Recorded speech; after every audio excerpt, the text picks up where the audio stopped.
training that we're going to do today is, it's about helping you to work faster with your RadarOpus. So first things first, I want you to be able to follow along very easily, all right? So you need to have both your RadarOpus as well as your Zoom open. Now, I know that that can be tricky. Sometimes Zoom can really be tricky, especially if you've got, on a Mac, it immediately separates out the video from the presentation and from the attendees, etc. So it can become tricky to manage all of that. So I want to run you just very quickly through how to get that set up so that you can follow me appropriately. So depending on whether you're on a Mac or on a PC, you're gonna have to figure it out for yourself. But towards the top right of your corner, as soon as I start sharing the screen, let me actually do that. Let me share the screen. Let's take Zoom that side. And we'll do desktop one. Okay, so as soon as I start sharing the screen, I can see it sharing. It depends on your computer how you have set it up in the past, all right? You will either see my video at the top and the screen share at the bottom, or you'll see some videos on the right-hand side and the screen share on the left-hand side. What I want you to do is to make sure that First of all, you might not be able to see my RadarOpus screen all the way to the bottom. So the bottom frame of my screen might be cut off. If that is the case for you, then you need to escape out of full screen. And you need to, so in the top right-hand corner, there will be a little icon there that you can click for the different views that you want to check, or towards the top center, round about there. In the center, there will be a little button that you can click, or quite a wide button, where you can select the view options. All right. So the way that I want you to have it set up is so that you must be able to see the entire RadarOpus screen. So what I found is the best way to have that is to actually have it side by side, in full screen, but side by side. And you can slide there's a separator there that you can slide the video smaller and the screen share larger. Just get that sized so that you can see the entire RadarOpus screen on my side. All right. Then I want you to also have RadarOpus open completely in full window. So if you get lost in Zoom and you either, maybe you lose the window, or maybe you lose the video, or maybe you use the screen share, or whatever goes missing. If you're on a Windows PC, what you need to do is just press the Windows key on your keyboard. And if you have your taskbar hidden, that will pop up. And then just move your mouse pointer over to Zoom and see whichever windows there you need to be in. If it's the screen share one that you're trying to get back to, that's how you get back to it. Okay, so that's just to navigate Zoom carefully. I've been using Zoom for over 10 years and I still get lost every now and again in it. Especially when they change things. Every now and again, they just suddenly change things. So on a Mac, it's a little bit different. Usually the video pops out immediately. So I want you to escape out of full screen and make sure that it's also side by side. On your Mac, you would need to move your mouse pointer down to the bottom and go over the taskbar so that it pops up if it's hidden, and then go over the icon as well and select. You will see it pops up with different ones, or otherwise you'll have to go up to the window. In the menu of Zoom at the top, there will be window or display options, and there select which window it is that you want to see to bring back the screen share. Okay, so if you get lost, just go and find that icon, go to the view options or the window options, and select what you want to see. But once you've set it, I want you to leave it exactly as it is. Show the full screen of RadarOpus so you see the whole frame, and you're never going to go out of that. Unless you want to send a message, unless you want to send a text. That's when it might disappear, or you might get lost. All right. So the next step. The reason we're not going to get lost, sorry, I just need to get rid of my email programs on my second screen. There we go. We've got the stuff that we wanted. So I would like you to quickly just pop in the chat for me, please, just so we can practice quickly and not get lost. Pop into the chat for me whether you are on a PC or whether you are on a Mac, on a Windows computer or on a Mac, just so we can get a gauge of more or less how many users we have on what. I don't want to do it in a poll because then polls pop up, etc., etc. So we'll leave it like this. Let's see, PC, Mac, Apple iPad. Okay, I'm afraid you can't use RadarOpus on an Apple iPad. Okay, so I'd say it's more or less an even spread, plus minus.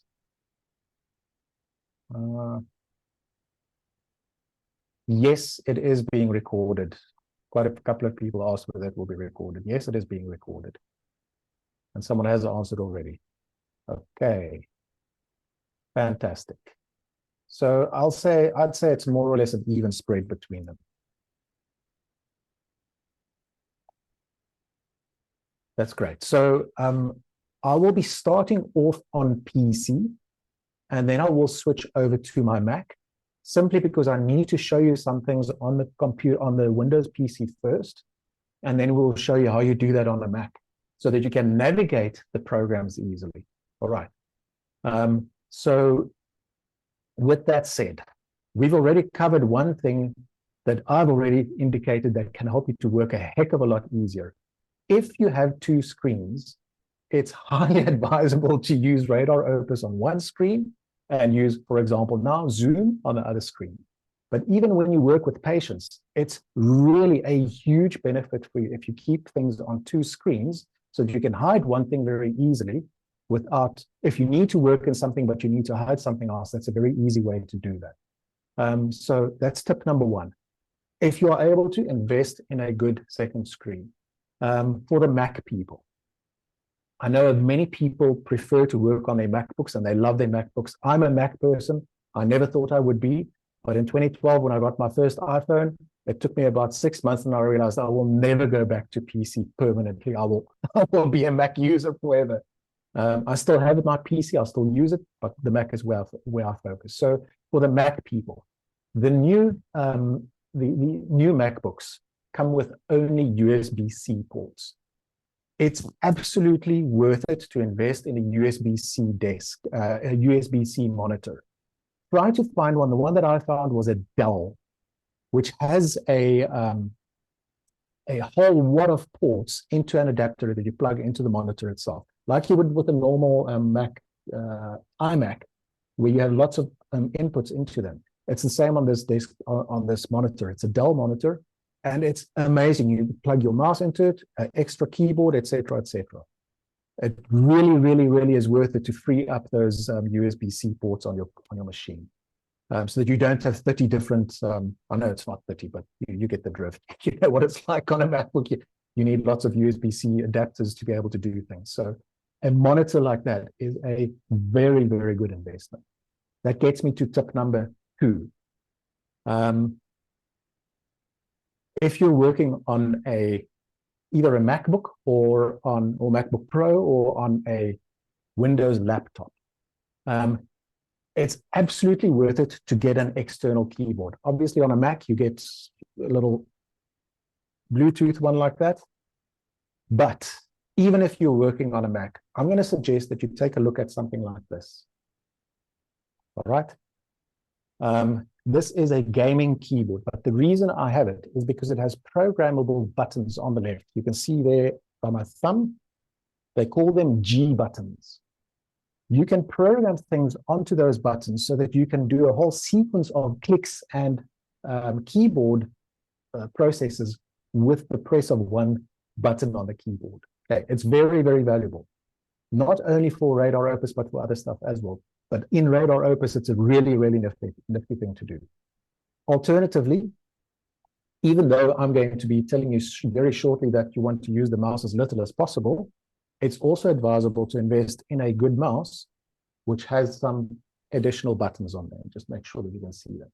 So this is also a gaming mouse, but I got it for work purposes because it's got 12 buttons there that can be programmed to actions, which makes your life a heck of a lot easier. All right, especially if you do lots of operations. Like, for example, I'm going to teach you how to very quickly and easily take a symptom and underline it with one underlining and take it into degree 1 into the default clipboard, which we'll get to understand in a moment. But instead of taking 5 keystrokes, you can just press one button and it's done. Okay, so that's just the example of how it's useful. You will find many ways that it can be useful for you. Okay, so, oh yes. Next thing, I'm going to suggest that you do this for the rest of the other webinars as well.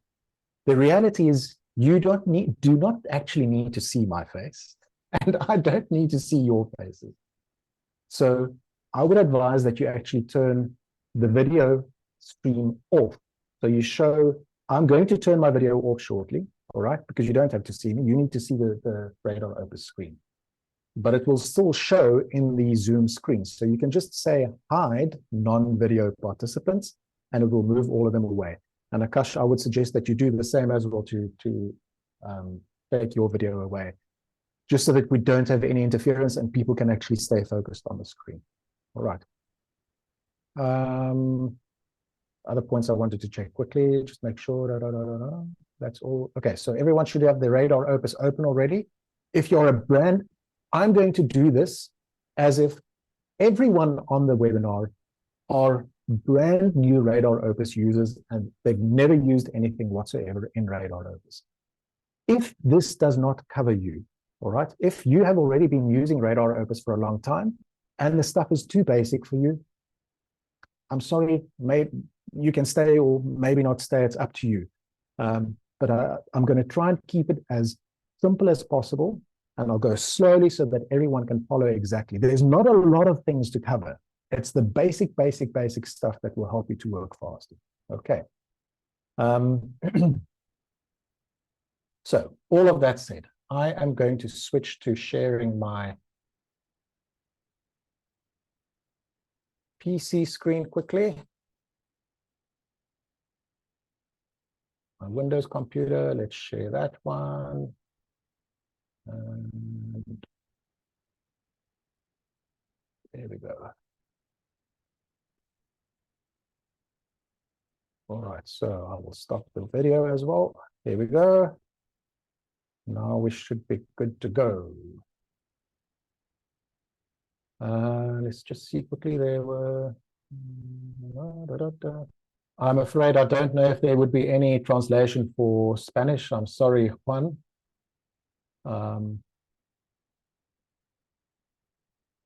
Okay, I see Tim is taking care of questions. Thank you, Tim. Great stuff.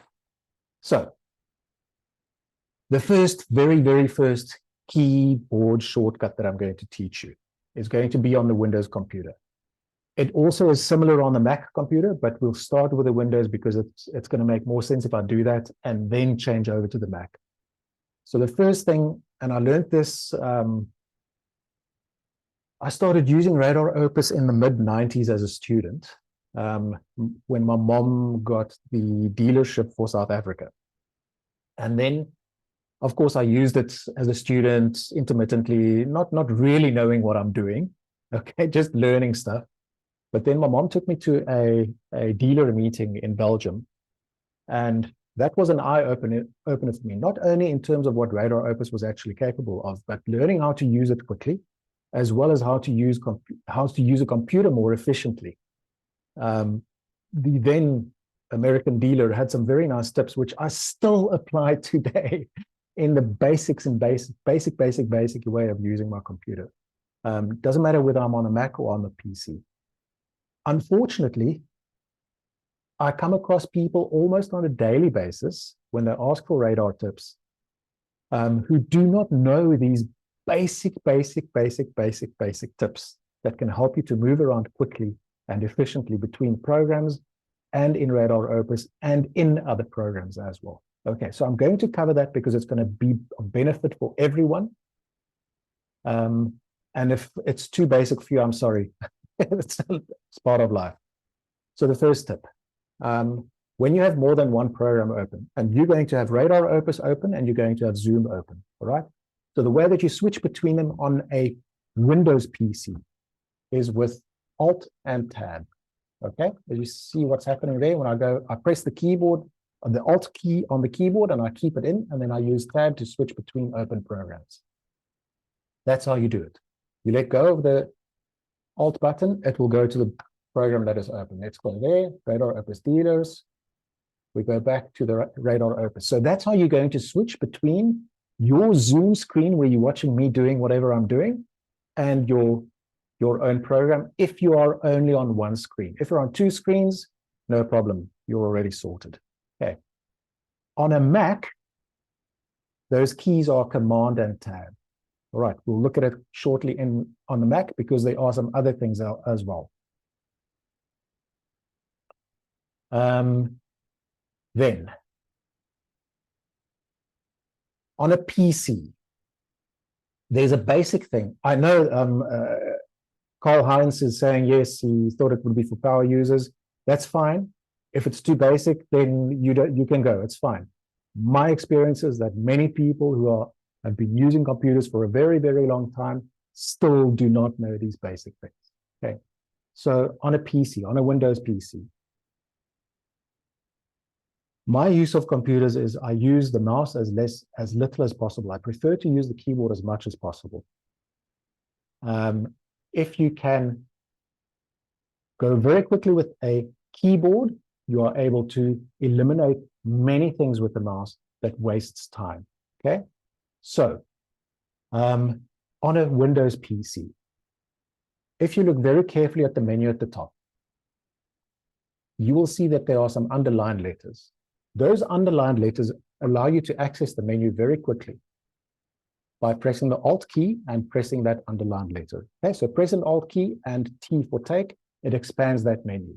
You can then arrow down to whatever you want to do, or you can type a key. You'll see there's another underlined key there, sorry, another underlined number or whatever. You just press that number, and that's going to allow you to do that, whatever you can, whatever you want to do there. Okay, this is a basic function that can help you not only in RadarOpus, but in many other programs. All right, it's a standard Windows function. The next thing I want you to, and I'm just going to open something in RadarOpus just to demonstrate the facility. If we open a repertory and we go to a remedy, a standard function on any Windows PC is that you can use the tab key to jump between functions and windows and different frames, etc. So if you look very carefully, if I click on that keynote button, all right, and I press the tab key, it jumps to a next button. And then if I press enter, it will activate that specific function, all right. Depending on the program, depending on the frame in the program, depending on the part of the RadarOpus that you are in, you can also do a space bar. So let me show you what happens when I do that. I'm going to close that quickly. I'm going to use the take options window for this. All right, we'll talk about that in a moment, how to open it. I'm just going to do it, and then we'll talk about how to do this stuff. If I want to go to this radio button over there, I can press tab. There you go. Okay, so I've activated the radio tabs. Now I can go, sorry, the radio buttons. I can go up and down, or I can tab to the next ones. Can you see how that frame gets highlighted around the one? All right. If I now press the space bar, it's going to deselect it. All right. So this is going to help you when you want to select certain books in the program to say, yes, I want to actually search in this book, or no, I don't want to. You can press and press again. Okay. I hope that makes sense to everyone. So it's because we don't have a long time, I have to do this very quickly and shoot through it very quickly, but I'm going as slow as I possibly can. So you need to practice that to see in the different parts of the program where the tab key will take you and what the space bar will do, or whether you can use the arrow keys, etc. Okay. Great. So I'm going to escape out of that. The next one is on my screen. Now, bear in mind, on this Windows PC, this is a brand new install. So this is how it will display. And for many people, this is too small. All right. So I understand that there is a zoom key there. We all can see that. But there's a very quick way that you can zoom inside RadarOpus, even if that button isn't there, all right? And you can also do that at other programs. It's just keeping the control key down on your keyboard, and then you just roll your mouse up or down, and that's how you zoom in and out quickly. Okay.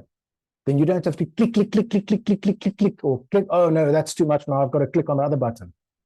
It's a very quick and easy way to do that, right? It works in your browsers, etc., etc. Great. So with that said, I'm going to jump over to my Mac now, because I prefer using the Mac. It's easier for me on the Mac. Okay. I will mention the Windows keyboards as we move along as well. So we stop that one. Let's jump over this side.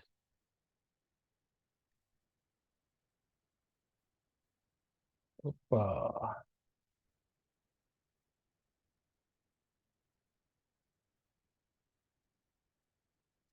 Next desktop. Well, there we go.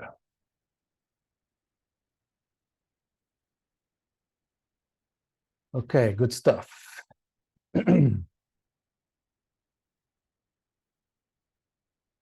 Just get this stuff out of the way. There we go.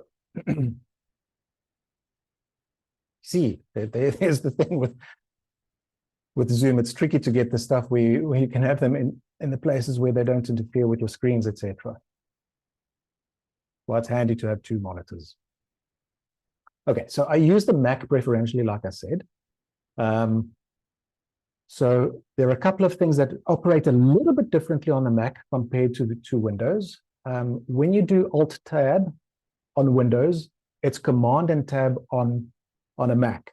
But when you minimize Windows, you know, if you click at the top, obviously now this is Mac, but on the Windows PC, it's more or less the same. There's a little on your right on the Windows PC, you can also minimize with the minus, clicking on the minus. If you do that on a Mac, it puts the program into the bottom, away from the tray, away from the screen, all right? When you then do Command and Tab, like you would on a Windows PC, what happens is that window that you minimized does not come back. So the way that you do that is with your Command and Tab, you tab until you find that program that it will, sorry, it's separated onto these two screens now, but believe me, it's showing on my side.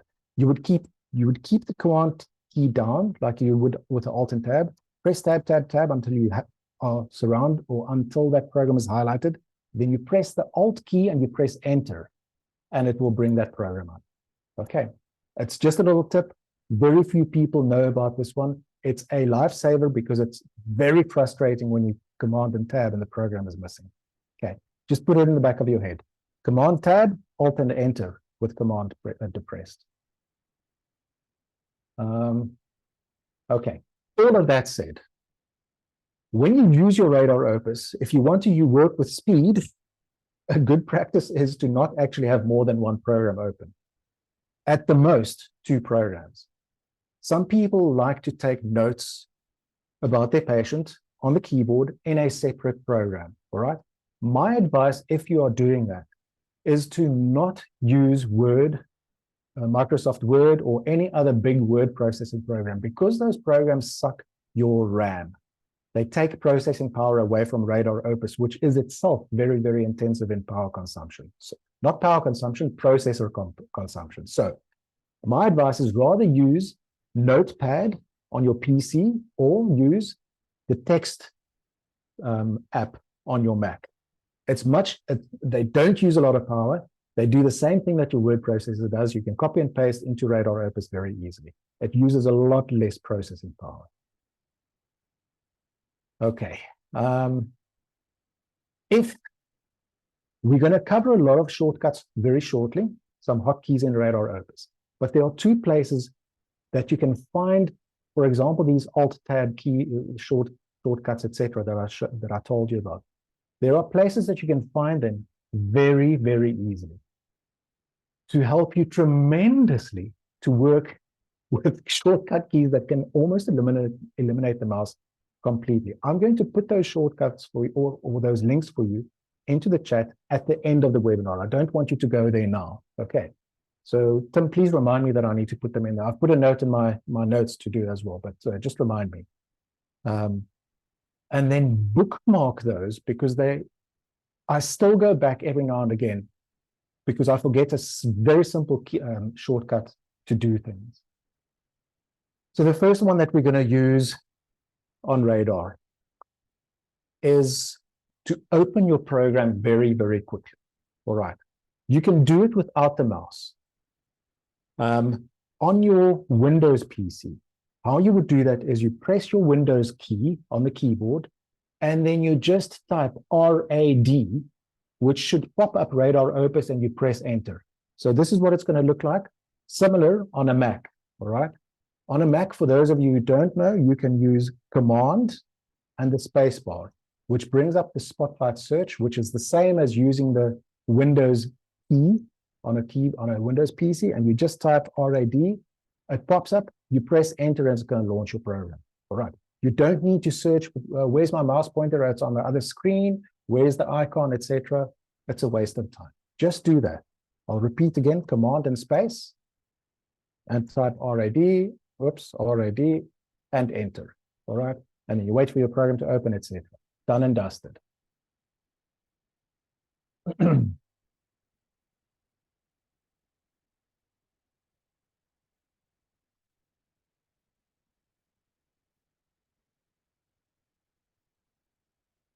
Okay, next one.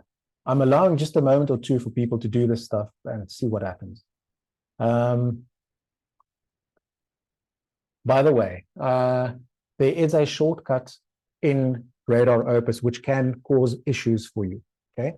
There's a standard Windows keyboard shortcut, which is also standard in Mac, which a lot of people use to minimize all the windows or to minimize the windows that are on front or programs that are showing on front. And that keyboard shortcut is Control and M, M for Mama. On the Mac, it's Command and M. So if you have an email program, you press Command and M, it's going to minimize it, all right? But in RadarOpus, Command and M or Control and M is actually allocated to the maps. So you can't use it to minimize your RadarOpus very quickly. Just keep that in the back of your head. It's one that's tripped me up quite a few times when I wanted to minimize my program. Sometimes you might have separate windows in your program open as well. So you've got stacked windows. On a PC, Alt-Tab should get you there. On your Mac, it's Command and the grave accent, or tilde is the other one. So that is the key next to your shift on the left. Command and tilde. So if you've got 2 or 3 emails open, it will switch between those open emails, or 3 or 4 Word documents, it will switch between those documents. Okay, it's the same as going to the Windows key at the top, over here, sorry. It's the same as going to Window, and you've got 10 open windows that you can switch between. It's the same thing. Okay. Now, remember we spoke about the Alt and the underlined letter on your Windows PC, which can open your menus. We don't have that facility on the Mac, but there's a different function that does more or less the same thing, except you need to search for something. Okay, that shortcut, and please make a very careful note of it, it's going to help you in all your software. That shortcut is Command and Shift and then /. You see what happened there? In any program, if you do that, Command, Shift and /, it opens up the help menu with a search box. And there you can type in anything that you want to do in the program. It's going to give you the command, or it's going to give you the menu. So let's say you want to maps. It gives you all the commands for the maps, okay? I'm just going arrow down, arrow up, etc. Okay, so if you ever want to work fast, you don't want to use your mouse, that's what you do. Command, Shift, /. Okay. It took me many years to find this shortcut because not having Alt in the underlined letter on a Mac really frustrated me for a very long time. I only discovered this about a year and a half ago. Okay. You can also, and this is again with comparing the alt and underlined letter from the PC. If you just want to go through the menus on your Mac, so normally on the PC, if you type alt and the underlined letter, you can then go from menu to menu to menu with the arrow keys, right? You can do a similar thing on your Mac, except you don't have the alt and the underlined letter. So what you do is Command and F2, I believe it was, if I'm not mistaken. Hold on, where am I? Or am I mistaken? Command and F2. I will find it for you shortly. It slipped my mind now. But what it does is it jumps to the Apple menu, and then you can just arrow through to your whichever menu it is that you want. Okay, I'll find it for you shortly. It's probably in my notes here somewhere. Oops. Okay, the tab I've shown you.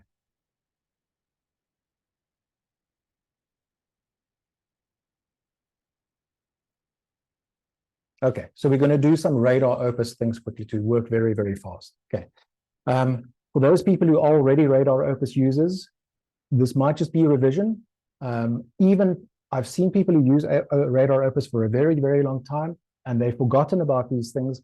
It's nice to just get a refresher. So the nice thing about RadarOpus is, and this is how it's been since I started using Radar in the mid-90s, it's been like that.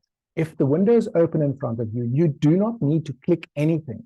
You just need to think, what is it that I want to do? And you start typing. So the question is, do I want to find a rubric? Do I know where it is? If I know where it is, I just start typing the chapter's letter and I go from there.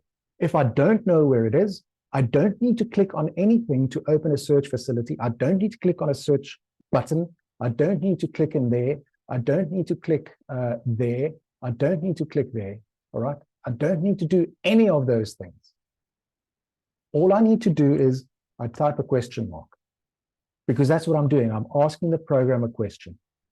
I don't know where the rubric is. I want to find a rubric about liar. I just type liar and I hit enter. Done. Sorry, enter twice, because enter selects the word, and enter again will launch the search. All right. So I want to close that window very quickly. On your Mac, the shortcut to close that specific frame very quickly is Command and W. Command and W. So I'm going to allow you to do that quickly. You type a question mark, type liar, hit enter again. It shows you some results. Now, I'm not going to do all the details of exactly what this shows you. You should know that you can go to other documents where you can search in other documents, etc. Those kind of things you should know. All right. I'm just showing you how to get the stuff done quickly. If you're done with that search, the way you close the frame is Command and W. On a Windows PC, it is Control and F4. Control and F4, not Alt F4, which will close your program. All right, so I'm going to do it again. Question mark, liar, whoops, liar, enter, results, but I'm not going to close it this time. Remember I said earlier, you can use tab to jump to next things, and you can use the space bar, and you can use arrow up and arrow down. So for this, I want to just select that symptom. All right. Okay, for some other reason, it doesn't work on this brand new one, but on my previous one, it did. If you press the space bar, it should select that symptom for you. All right. We're going to close that window again, Command and W, or Control and F4. You want to find a symptom and you know where it is, you just start typing. So we know that the symptom is, let's say, stomach pain in the morning. You want to go to the stomach chapter, you type ST. It opens that up. You hit enter, pain, PA. You don't need to type the whole word. You just type the letters that get you there. Pain is a bad one because it needs more than 4 letters. Hit enter. In the morning, MOR, there you are. Hit enter. Now you've got two choices. You want to take it to the symptom clipboard, or you want to take it to, or you want to go to the repertory. If you want to go to the repertory, you hit enter again. That's the quick way. All right. If you want to take it to the take it to the clipboard, this is where things can get tricky. Okay, because technically, you can take things to a clipboard very quickly from this place if you have a full symptom selected up to the point where you want it. Okay, so let's say it's that symptom. I'm just going to go back quickly, sorry. So let's say that is the symptom that you wanted. If you press the equal sign here, that's the quick way to take a symptom to a clipboard.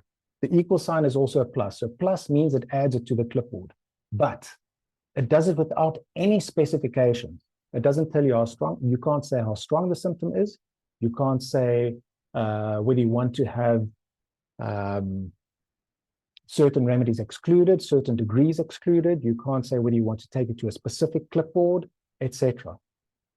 So it's only the best way if you really want to work very, very, very fast. Take symptom, take symptom, take symptom, take symptom. Then you just use the equal sign, okay? So we're going to do that quickly in a practice. We'll do, let's stick with the example liar. Mind, liar, or we need to go there, one more, enter. We want to take that to the clipboard, press the equal sign. Now, where people make the mistake here is that, oh, I want to go to a different chapter. Then what they do is they escape out of this window. You don't have to do that, all right? I'm going to go back to that. The way that I go back to that is I can use the backspace key, the back button, or I can use the history, or I can use the backspace key on my keyboard. Okay. It will take me back to the last place I was, which in this case is not true because I was in the repertory now here because I escaped. It went back to the repertory here. So we're going to do that again. Mind, liar. Going to hit enter. From here, I wanted to select another symptom in a different chapter. If I just have one symptom after the mind chapter, it's quick. I can just backspace and backspace again, and it will get me to the chapters. All right. Just to do the different options to show you, mind, liar, let's say, let's do a different one. Mind, ailments from, anger. All right, just because there's some more symptoms behind that, show you quickly how you get to the next chapter. If you have a long symptom, let's say it was a long symptom with 7 sub-rubrics here. Obviously, you don't want to go backspace, backspace, backspace, backspace. So only under that circumstance would you go to the mouse and you would go up and go up, or you would go to the chapters immediately. So those are the two options. Up will take you 1 or 2 symptoms away, same as backspace, or you click on the square, it's going to take you to the all of the chapters, and then you can start typing again. Okay, so that's the quick way to get around that. So the quick way to take symptoms and specify everything. When I say specify, what I mean is a symptom that you want to say, I want to underline the symptom. Let's say it's an extremely strong symptom in the patient. They experience it every single day for half a day, and they've experienced it for 6 months already. And so it's a very strong symptom. So we'll underline it 4 times. Okay. That's the first thing. The second thing is, I want to send the symptom to clipboard number 2. And I also want to specify that it must be an elimination symptom. So remedies that do not appear in the symptom should not be taken into consideration in the scoring. So you can do all of this stuff. I see there's a question about the equals and the plus. Tim, you can answer that.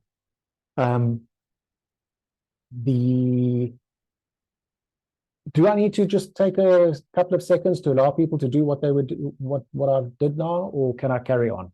Just say yes, carry on, or just give me a second or two, please.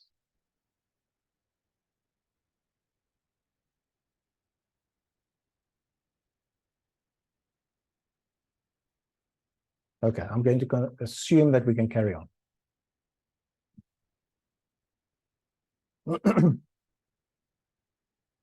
All right, so the point was that we want to be able to specify things quickly, all right? So the way that you do that, now I'm going to open the function so that you can see where you can go to learn these functions, okay? RadarOpus has a nice function which is called the take options, which you activate with the function key F6. Sorry, I just need to activate my RadarOpus window. There you go. You activate that function with F6, the function key 6. When you select these options, whatever you want to select, I'm using the mouse now just to illustrate, okay? But usually I do this with the keyboard done and dusted.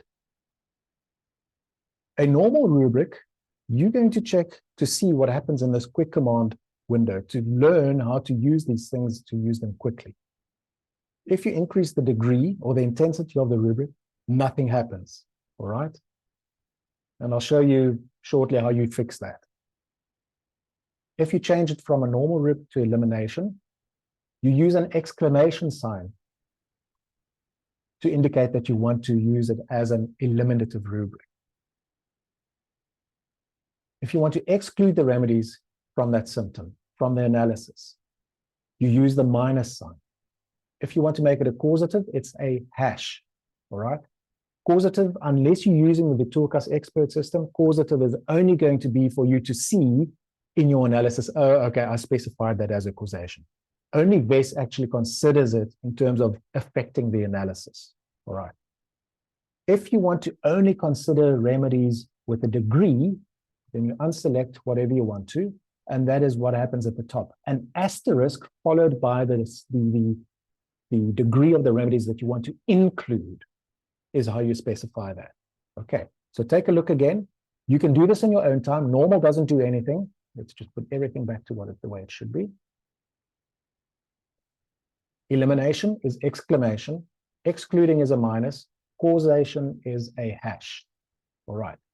Then you can also group symptoms immediately while you are adding them to the clipboard without coming to this window. All right. Yes, you can do it afterwards if you want to work slowly and carefully, etc. But if you're in a rush, you can do it.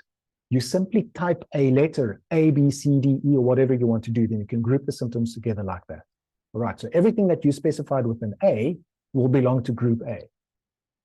Now, capital and lowercase is where you need to figure out what they do. I'm going to tell you quickly, but you can, because it's beyond the scope of doing things quickly, you can go back and learn carefully what they do, but you can do it with a lowercase or with an uppercase.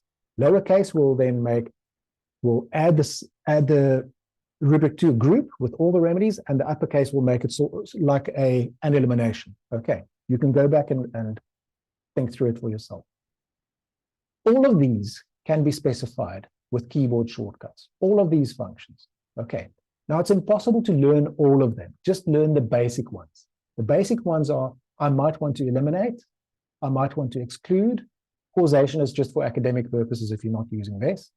And I might want to exclude certain degrees, and I want to underline the symptom. Okay. So that's all you need to learn off by heart to remember. So I'm going to show you how it works. You're at the symptom. Let's just click anywhere. I'm just going to scroll down so we find a different rubric. We don't stay at the same thing all the time. We'll do that one. So instead of typing the equal sign, you have to type the plus.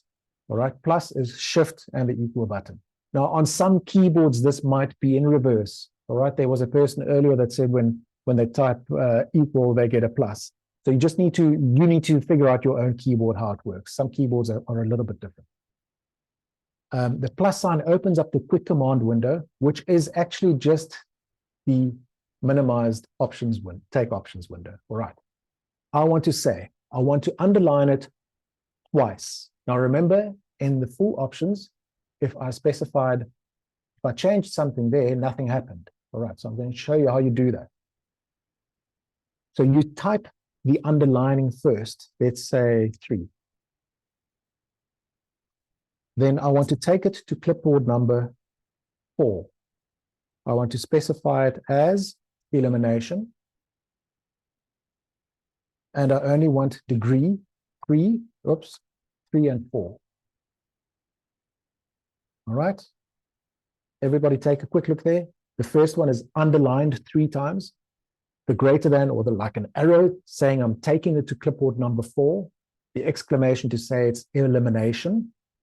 The asterisk to say everything following the asterisk are the degrees that I want to have considered in the analysis. I press enter. I don't need to click the take button. I just press enter. All right. Now, here is where it's going to be a little bit slower depending on your program, etc. You might have to use or depending on what was activated last, you might have to use the mouse a little bit more. The way that you view the analysis, all right, we've got 3 symptoms in the clipboard there now. The way that you view the analysis is with the F8 key.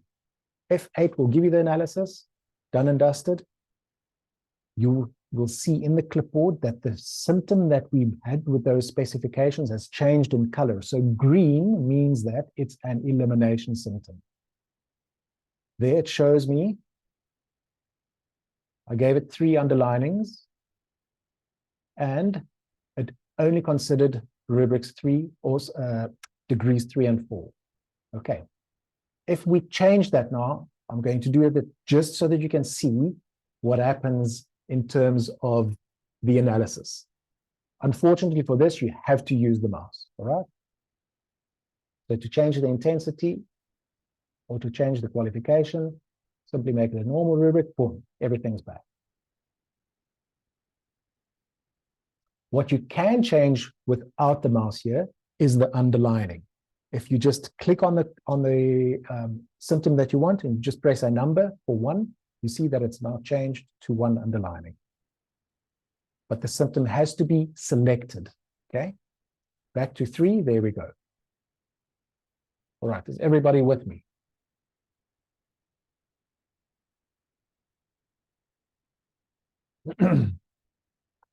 Heather, this session is about learning how to use RadarOpus very quickly. If you haven't used RadarOpus whatsoever before, yeah, you should have been here from the beginning because it's a little bit too late now. Okay, the next point I wanted to make was, okay, so can everybody just do those things for me quickly? Quickly do the take options. Just go to anywhere in the repertory, all right? So remember the keyboard shortcut. I want to close this analysis. On the Mac, it was Command and W. On Windows, it's Control and F4. So we close that repertorization. Just go to any symptom. You can just scroll down with your mouse wheel. Just click on a symptom, and you want to take it. You want to take it to clipboard number 2.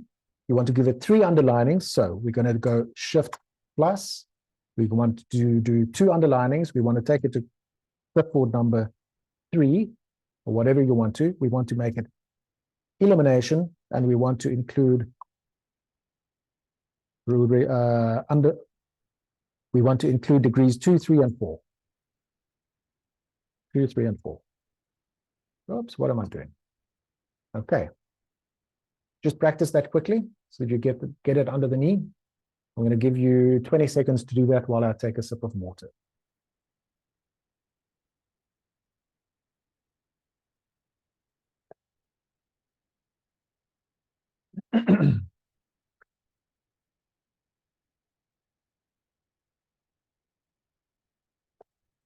Okay, I know I'm going to be jumping around here, but I'm doing it on purpose now. I'm going to jump back to the patient file. I'm doing it on purpose because I want you to not get caught up in things and just to have a focus on how to do things very, very quickly. I purposely didn't want to follow a whole patient flow because that's going to be done in a later training session. All right. So we're going to take a look at the patient file quickly. The way that you would do that, you can browse or you can open the index of the main functions, the main places that you want to go to in the program by opening the table of contents. The way that you do that on PC, will be with the control and numerical 1 key. On a Mac is Command and 1. It opens the table of contents for you of the repertories. Okay, so Command plus 1 for that first button. If you've got a brand new program, you will very likely have the tool tips active. All right, let me just show you what happens. If you move your mouse pointer over that, it tells you what the keyboard shortcut is. Okay, I've got it switched off because I don't want things popping up everywhere. So if you get stuck, my advice is turn it off because it's annoying. But if you want to learn how to do things quickly, put it back on just to see what a specific function's shortcut might be. It might be underneath there. There you go. Okay, so what that tells us is these 6 buttons, 1, 2, 3, 4, 5, 6, can be accessed with Command 1, 2, 3, 4, 5, 6, just for the table of contents. So we go Command 2, references. If you press it again, it closes. All right, so that's how you toggle the table of contents on and off, on and off. Let's go to patients, 3, 3, Command 3, Command 3, Command 3, Command 3. Remedies, families, bookmarks. All right. We're going to go back to Command and 1 for the repertories.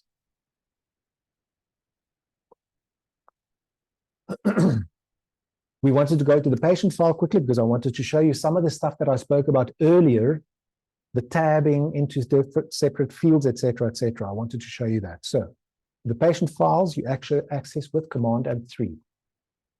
Now it's just a tester. All right. I don't have patient files in here because I don't see patients anymore. Just like tab, and just like Alt tab, and just like underlined letter with Alt, etc., and just like the Command and Shift and / works inside RadarOpus as it does outside of RadarOpus and other programs. There's also a very basic key that you can use in almost every word processor in almost every program, and that is to make something new is Command and N, or Control and N in your Windows PC. Command and N, new patient file. Okay, so I'm going to clear all my clipboards first, and it will ask whether you want administrative or consultation. Remember tab, tab, tab, tab, tab, tab. You don't have to use the mouse. Tab, tab, tab, tab, tab allows you to select what you want to do. Escape out of that, we're going to redo it. So where we are in the moment is at the patient files. You want to press Command and 3, make sure that your table of contents of your patients is open. New file, Command and N, or Control and N. Brings up that window. If you want to start straight from the consultation, you tab there. If you want to start from the administrative, you make sure that administrative is active. So just tab until you get what you wanted. Okay. So I want administrative, I hit enter. Remember, you don't have to click, you just press enter. Okay. So the reason I wanted to show you this is because in your default setup, when you start your program first, when you first buy your program, these buttons will be deactivated. The reason is that you don't have to enter all that information, all right? But if you are one of those people who do enter information into a patient file, personal information, etc., my advice to you is expand them all and leave them expanded. You're going to save time having to click and activating them. Once it's done once, it will be done and dusted. So the difference between consultation and administrative is administration is the person's their personal details in terms of where they live, etc. Whereas the consultation will take you straight to what I will show you in a second. All right. Again, the only 2 fields that you have to fill out here are the top 2. That's mandatory. Once you've done that, you can click Save, all right, which is Control and S or Command and S. But when you're in the administrative tab, it will not do that for you because you first have to create a consultation before you can save it. Okay, so that's what's going to happen when you do that. So Tab was what I wanted to show you. You can tab through them, tab, tab, tab, tab, tab, tab, tab. Tab, tab, tab, enter information, tab, enter information, tab, enter. Okay, so you don't need to use the mouse. Just remember, you're going to go back to there, male or female. I use the radio button, spacebar, arrow, spacebar, or tab, spacebar. Okay, tab, spacebar. Shift tab if you want to go backwards, tab if you want to go forwards. Done. I've hammered that in enough now. This is one of the places where you do need the mouse to go to consultation, but over here, you can also use tab and enter, but they do different things. Keep that in mind. This is the consultation file that, I can't remember who it was that asked the question just now, what's the difference? The consultation part allows you to capture consultation information, the date of the consultation, symptoms. You can specify, like you would take a case in your written notes, you can do this in RadarOpus itself. Okay. Bear in mind, this is the full program. Not all of these functions will be available depending on the different engines. But you can specify all sorts of things like the underlining of the symptom, how strong it is in the patient, whether it's something that you specifically noticed, in other words, the practitioner noticed it, or whether it's something that you specifically asked about, whether it's a family history symptom, etc. What I like about this, and it's a new function, is these templates. It's a new function. I don't know, this is advanced, okay? But it's something that you can use to make your work a lot faster in your program, especially if you use the patient file. I'm not going to show you how to do all of this. I just want to make you aware of it so that you can go and set it up for yourself if you wish to use it in your own way, all right? The three basic ones that are in here have already been set up with symptoms. Basically what it is, it's a collection of symptoms that you can link to the repertory, which allows you to access them in the patient file. So for example, let's say you are someone who sees a lot of cough. You're a pulmonologist, a homeopath who specializes in asthma, all right? And you've got a set of 30 symptoms that you use a lot. You can take the patient's file in the patient file section, and then you don't have to go to the repertory section to access those symptoms. You can group them in your own template, and then you are able to search those symptoms from within the patient file, and then you can pull them from the repertory into the patient file to save it, and you can also add those symptoms to the repertorization automatically in one go. So I'm just going to show you with one or two symptoms how quick and easy it is, and then you can go and practice this and see whether you would like to create some of them for yourself if you have the full program, obviously, right? This is I believe it's in the Diamond engine only. So the way that it would work is you would type cough, C-O-U, and it will bring up all the symptoms that are in there for cough. Sorry, there we go. All right. Yes, yes, or tab and space. If you import the selected symptoms, it's going to import it into the case history, but you can also add it to the clipboard. You see over there. And this is what can make your work really, really, really fast, especially if you are specialized in a specific field. Or if you see children and you have a lot of tonsillitis symptoms, you can set up those templates for all those types of conditions so that you can just go quickly, pull up your specific template, done and dusted. Okay. Import selected, it's pulled those symptoms into there, and it's also added them to the clipboard. You can see it's in the clipboard. Okay.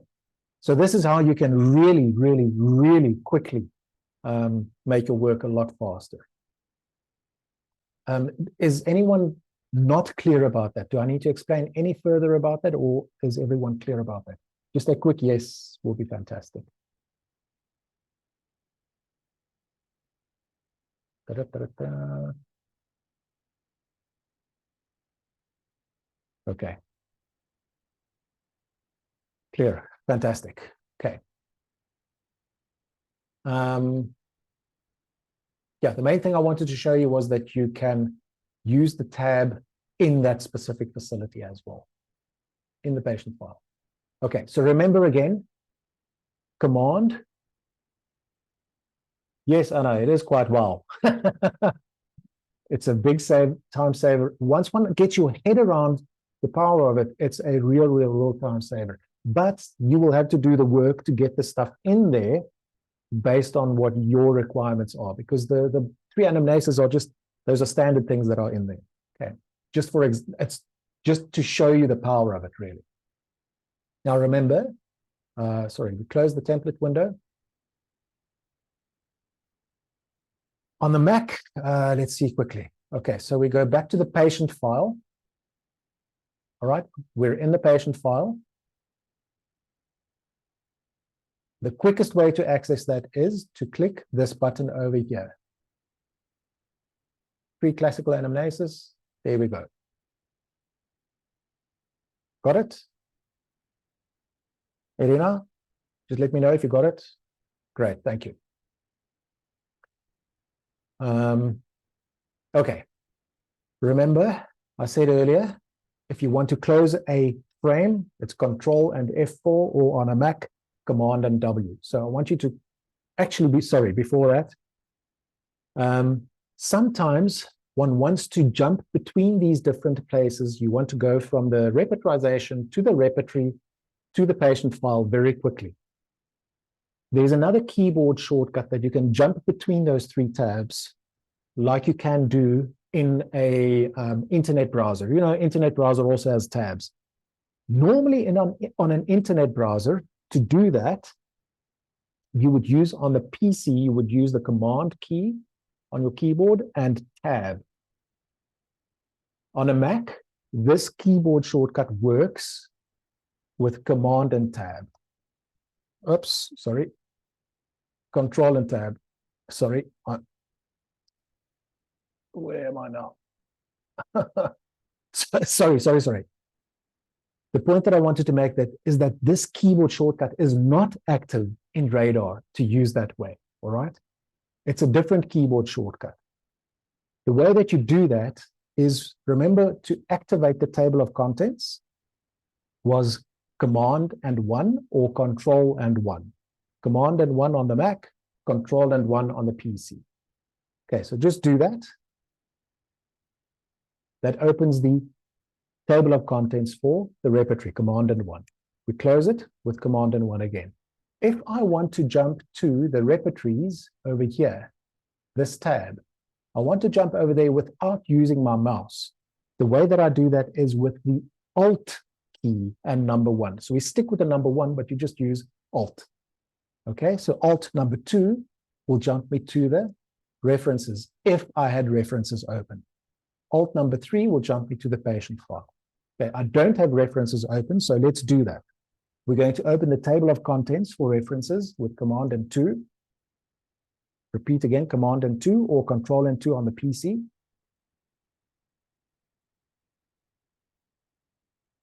I want you to just click on any one of these books. It doesn't matter. Just click on any one of them to open. It's only to show you how to navigate those tabs. Okay, so we're going to use Alt and 1 jumps to the repertory. Alt and 2 to the patient to the references. Alt and 3 to the patient file. Alt 1, Alt 2, Alt 3. Alt 1, Alt 2, Alt 3. 1, 2, 3. 1, 2, 3.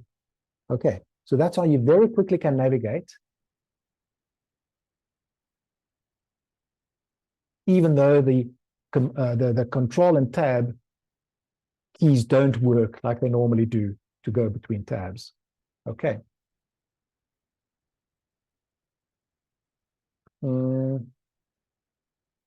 Great. Remember we said to close is Command and W. So I don't want you to close the repertory window. I want you to close the Materia Medica window, the references window. I want you to close the patient file. And if you still have an analysis open, I want you to close that as well. So we're going to go Alt and 2. We're going to go Command and W or Control and W. Sorry, Control F4. We're going to go Alt and 3. And then we're going to go Command and W or Control and F4.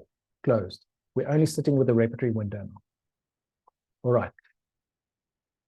Depending on the version of the software that you have, if it's a brand new program, you would have been taken through a process at startup, at first opening the software, to set up certain settings.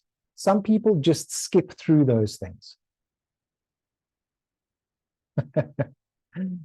Anna says already forgot where to find the anamnesis. I will go back. All right. So how do we open the patient file? The answer is Control Command or Control and number 3. Just need to be active in RadarOpus. There we go. Just open any one of those patient files. I'm just going to double click it. All right, there's your patient file. This button over here, that's what you click. And you open it there, you get the details there. Okay.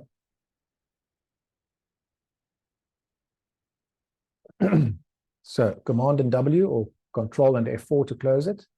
Okay, what we wanted to do now was open the table of contents for the references for me, please. And that is Command and 2 or Control and 2.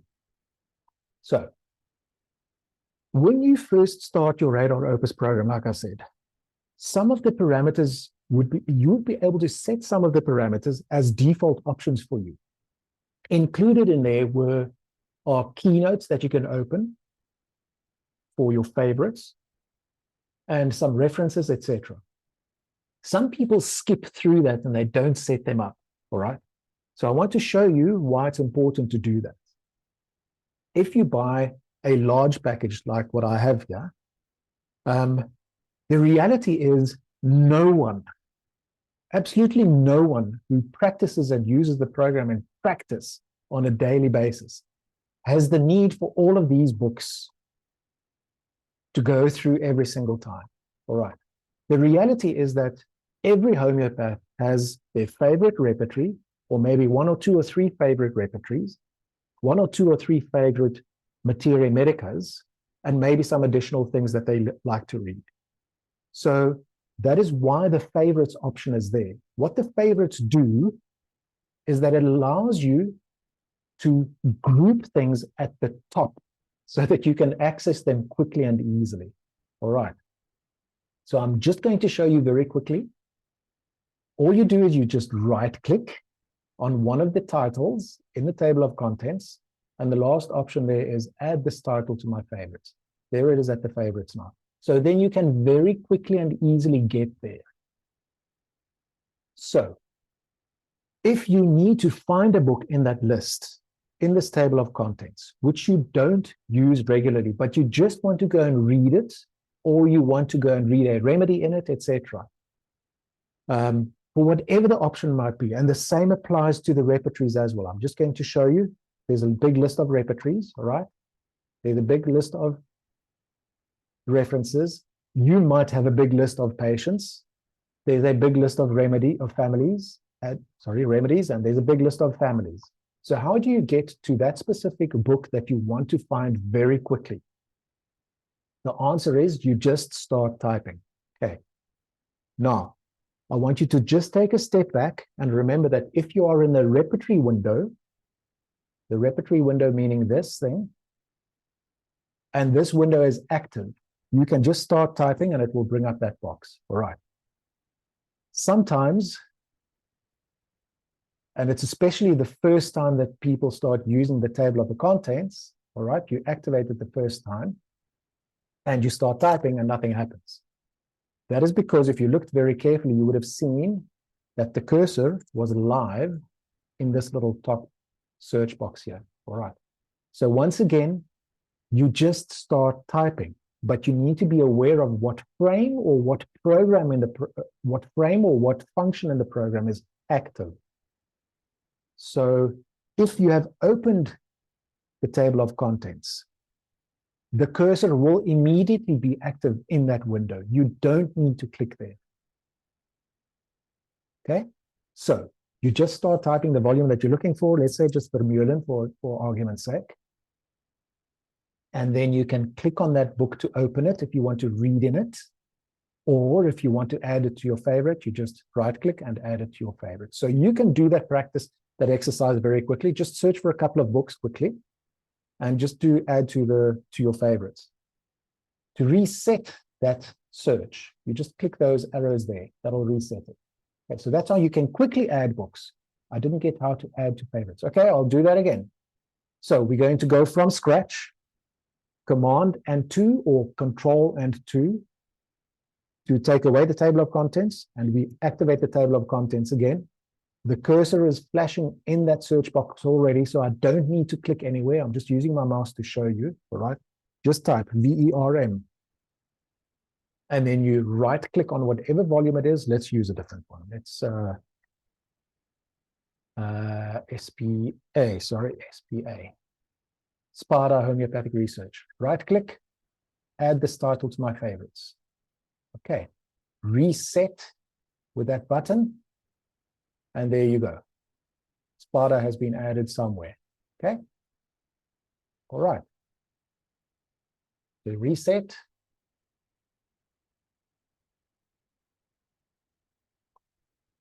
The stars will not go at the top. They will go alphabetically because they are your personal keynotes added or your personal volumes added.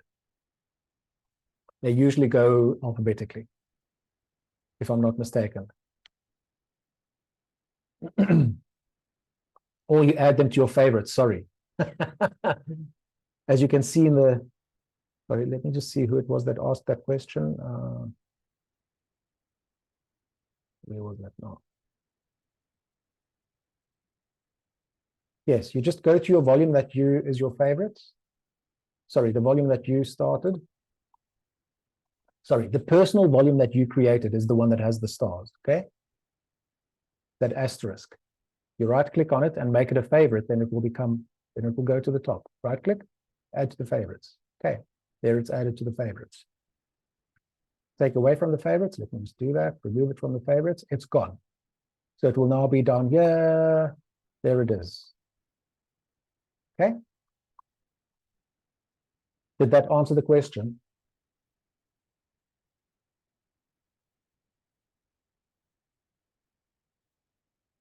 Okay, and then you will need to just touch bases with your, if you are already a RadarOpus user or owner, just touch bases with the person who's your country's representative, or Tim can maybe answer in the, or direct you in the answers in the chat.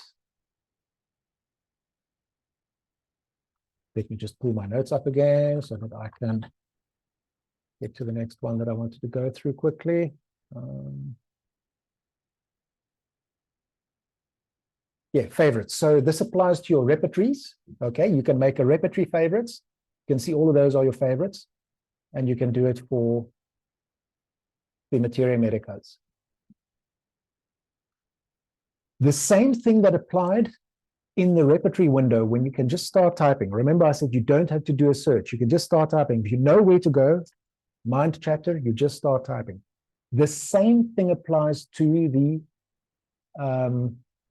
references. Okay, let's just close that.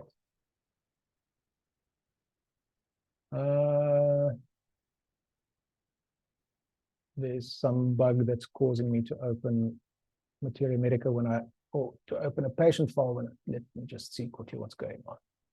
I'm just going to reboot the program quickly. Tim, can you make a note of that, please?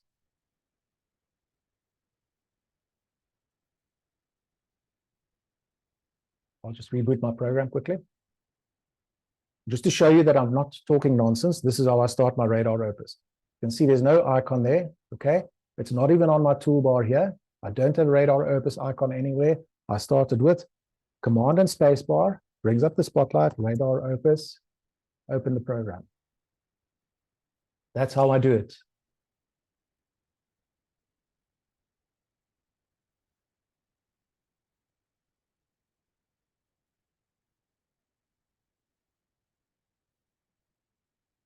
Any questions there, Tim, that I need to take a look at? Not always easy to keep track of everything. How do I only leave references in English? Okay, I'll show you quickly. That's a good one, yes. Let me show you quickly how to do that. Okay, so references only in English. You go to the options, and then you go to languages.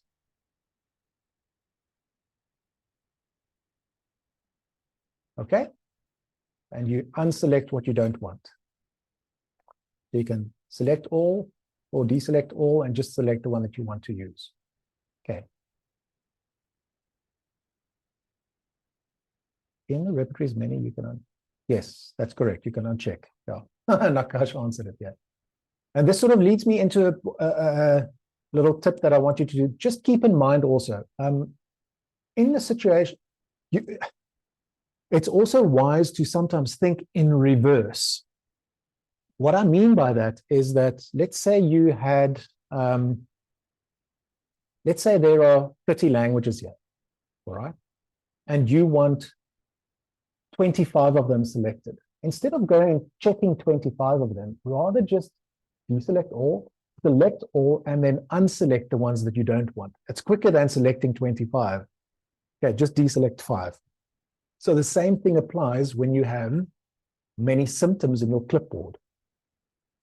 If you have 30 symptoms and you want to select 15 of them, rather just go, how you would do that is Command and A. I'm just using a figurative example here, all right? It might be that you want to copy the symptoms into a Word file, just the text of the symptoms. So for whatever reason it might be. So you go Command and A or Control and A to select all. That's the key. It's a standard Windows keyboard shortcut and a standard Mac keyboard shortcut.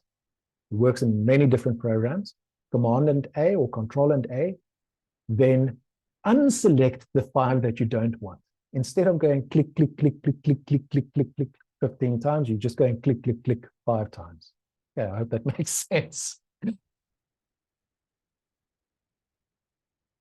Hannah's asking, well, I don't have the same layout. What do you mean? What do you mean by layout? Do you mean the colors?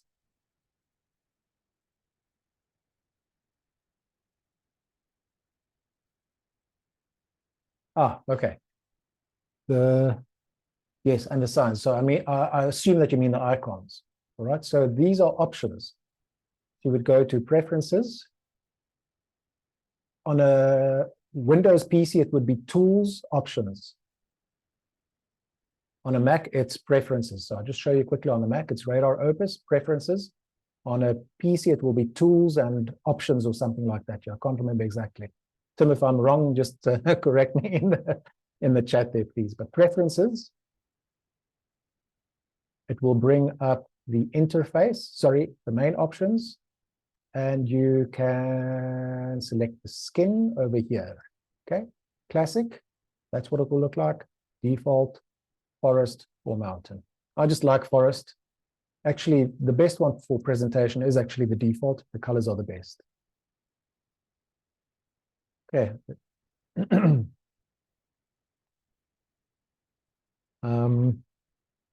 Let me just quickly consult my notes so that I make sure I'm not missing anything that I wanted to cover for you to use quickly.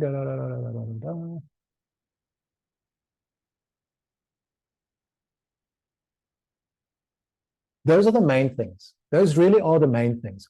Of course, there are many other functions in RadarOpus that you can learn to use very, very quickly and to become a power user of them. But it's pointless knowing those ones if you don't do the basics of being able to navigate the program very, very quickly. A power user can do things with 10 keyboard shortcuts in a row. Yes, I agree. But there's no point in me doing all of that if you don't do the basic ones correctly. So there are places that you can find a way to do things quickly and easily. For example, in the search box, all right? Now, I know that someone is doing the search function later on, so I'm not going to do a detailed explanation of it, but I want you to understand the principle because it's the same as with the add to the clipboard function. In the search box, and remember I said earlier, to activate the search, what do you want to do? You want to ask the computer a question. So you just type a question mark. Okay, it brings up the search function. And there's one more very handy shortcut that I did want to show you, sorry. But we'll do that in a moment. I've got a couple of minutes left. So when you are in the search facility, There are ways that you can search that makes things a lot faster, that you can use Boolean operators to specify, I want to use this word and that word, or this word but not that word, or this word together with this word in a phrase, etc. So I believe those things will be covered later. It's the same principle, so I want to show you where to find that kind of information. There are a couple of places that you can find them. Remember, I already told you that on a Mac, you can go Command, Shift, and the / activates the menu search function, that you can find anything how to do. It will activate the menu for you where you do that, right? That's the first thing to remember. The second thing is you can consult the helper, the assistant. So what you do is you click on that question mark. I'll do it again for you so you can see that question mark over there. And you go and scroll down here and you will find all that stuff related to how you use the search functionality here. There you can see some query operators and what it does. So it's not far to go. It's just a little bit down. And there you can see how the little operators work and the different things that they do. So I'm not going to show you all of that because I'd rather show you where to find the information so that you don't have to go back, oh, what was it again? Okay. So for any of the functions in RadarOpus, that's where you will be able to get the information. You want to know about the repertory window? You go there. It tells you everything. Okay. I know that those are not keyboard shortcuts, but it helps you to find the keyboard shortcuts. The other one was, so there's actually three things. Activate your tooltips and see what pops up when you move your cursor or your mouse pointer over something. Okay, what pops up there? So there's two more things that I need to remind you about. Two shortcuts, sorry, to add something. The other way that you find information, where and how, etc., is you go to the help menu. Third option down is shortcuts list.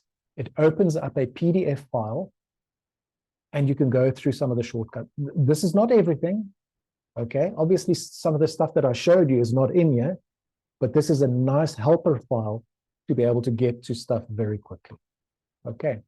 This is where you find the power user stuff. You go through this file and you check every single thing that you want to do. For example, to move around in the text editor of the patient file. This will help you tremendously to jump around and do your stuff. Okay, this is something I need to show you as well. So three more things that I wanted to show you quickly, and then I'm going to be done. First one, very often this window can be, oh, we're going to switch that off. Very often, this window can be very cluttered, like you can see here. I purposely have all of these things activated so that you can see it's a lot of wasted space that could be taken up by actual rubrics that you can go through. All right. So the way that you take that information away is either with removing some of the tags, all that yellow stuff that you saw there, these are concepts, they are tags, they're controlled by tags, and you can set the tags in that little drop down. But you can show them and hide them by clicking on that little toggle on and off. All right. The same applies for showing the remedies and the remedy authors. So spacebar adds the authors, spacebars hides all of them. Okay. But notice that it doesn't hide all the tags. So I switch that off. There we go. Remedies, remedy of the authors, symptoms only. All right. So it's a nice quick toggle. Just spacebar, spacebar, spacebar.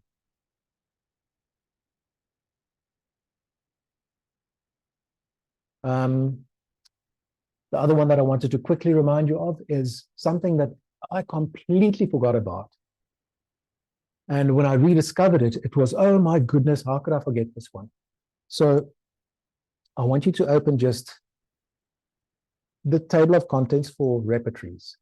Remember, that's Command or Control and number 1. Now, in the repertory window, I want you to just, anywhere you are, just click and hold the mouse pointer down on one of those symptoms, on one of those remedies. Okay? and then you drag that remedy over to any one of those any one of those repertories. Let's just say Berninghaus, and you let go. And then you press enter. It's now doing a search for you of that remedy in that repertory. So it's a nice way that if you don't know that remedy, you can very quickly go and search for that remedy in a specific reference. All right. The better place to do that is actually for the references and not in the repertories. I just showed you in the repertory. So, sorry, let's close that off. We're going to open the remedies list, table of contents, which is, sorry, not remedies, references. Command and 2, or Control and 2. And I'm going to do the same thing. I'm going to take Crocus. I'm going to drop it to, let's just say, to Allen Primer of Materia Medica. And there you go. So it's a nice way that you can very quickly access the remedies information without having to type commands to search. Okay, I hope that makes sense. Yeah, those were the two things that I still wanted to touch on quickly. Tim, are there any questions? I see we are 2 minutes to the end. I hope I covered some stuff that people discovered helpful or considered to be helpful for them to be able to use the program fast. I know it's not power stuff, that some people said, yeah, they know how to use the basics. Like I said in the beginning, I want to make sure that people who don't know anything about the program can actually learn to use it quickly. So if there are any questions that I need to cover, just let me know quickly before I knock off. Or if there's anyone that still wanted to ask a question.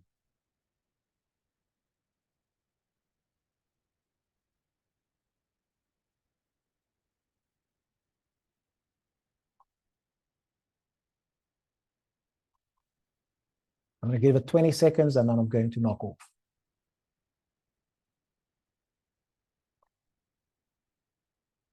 You lost the toolbar somehow. When you say you lost the toolbar, do you mean the one here at the top? This? What you can do is, okay, so what you do is anywhere towards the far right, you right click, which will bring up these options, and it will allow you to reactivate whatever it is that's missing. So it might be that your main toolbar is missing. You just right click and you get the main toolbar back again.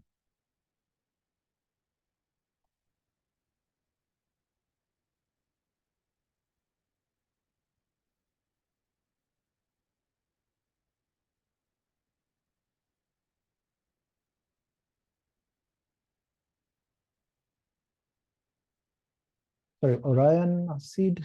No, it doesn't have it. I'm not sure. What did you ask there, Orion?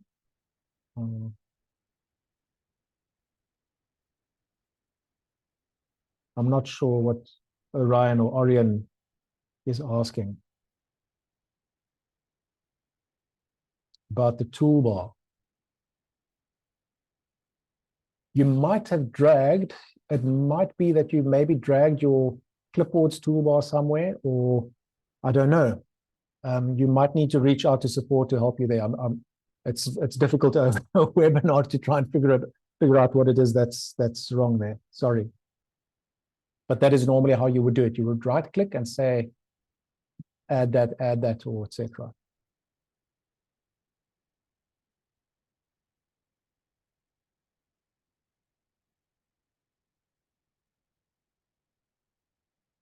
Henriette, there will be further, we actually have a set of training videos on the RadarOpus website. So it's just radaropus.com and you go to the section where you will find the training videos. I joined late, just want to know how to open the full repertory. Open the full repertory, meaning how to see synthesis repertory. Let's say synthesis repertory is closed. Let's say you don't have anything open like that. Is that what you mean, Erom?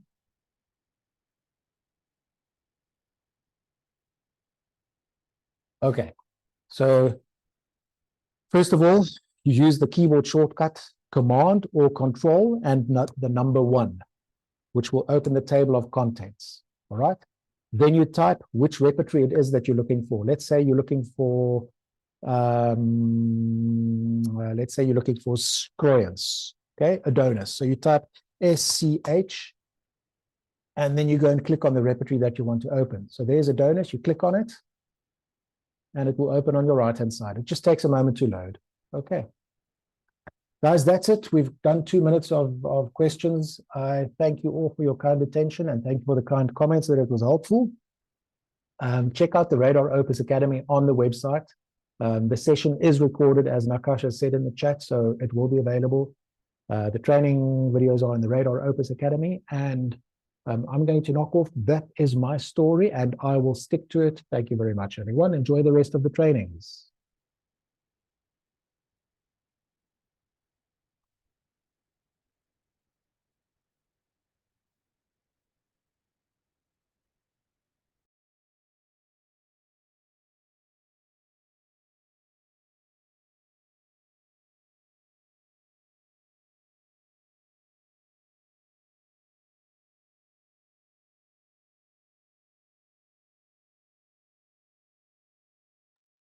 Sorry, I should say, yes, to join the next webinar, you need to use the link to join Luke's webinar. It's already in the process of starting, so you can go to that.